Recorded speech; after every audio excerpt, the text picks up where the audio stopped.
It is 9:30 a.m. and nandito ako ngayon sa palengke ng Antipolo para bumili ng dinner namin mamaya kasi nga hindi na kami nakakakain. So, kailangan ko mag-prep bago matulog para makakain kami prior to work. And yun, Teresa na.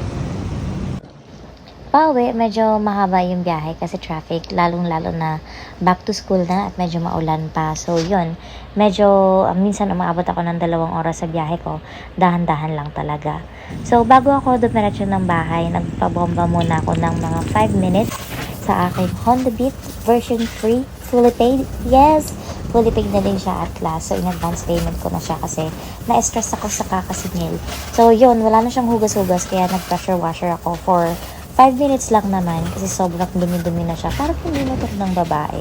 Walang hugas-hugas. So, dinadaan ko lang sa pressure washer. Ewan ko. Dito ba sa amin, ang pangit ng, ang pangit magpa-wash. Parang hindi marunong yung pinaghugasan namin ng motor.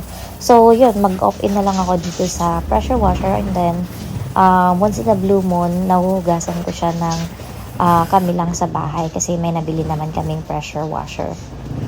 Yan, on the go na, on the way na, pauwi na. So yun, hugas lang talaga, walang sabon-sabon. Ligo na walang sabon-sabon. Ato lang yung part na malubak, tsaka maputik lalo na kapag maulan. Kasi nga, maraming mga bahay na ginagawa at the same time. Yung ginawa ng, yung nag-ayos ng kalsada is tinambakan lang, na-wash out din. So yun, lubak ulit, maputik pa.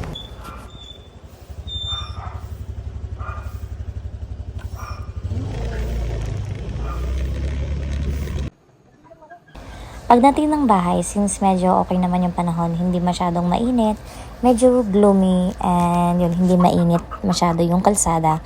So, pinalabas ko sila, Bridget at si Patricia, para naman makapaglaro sila since okay naman yung panahon. Hindi mainit, hindi maulan, gloomy lang at the same time. Walang masyadong mga bata. So, yun, pinaglaro ko muna sila saglit.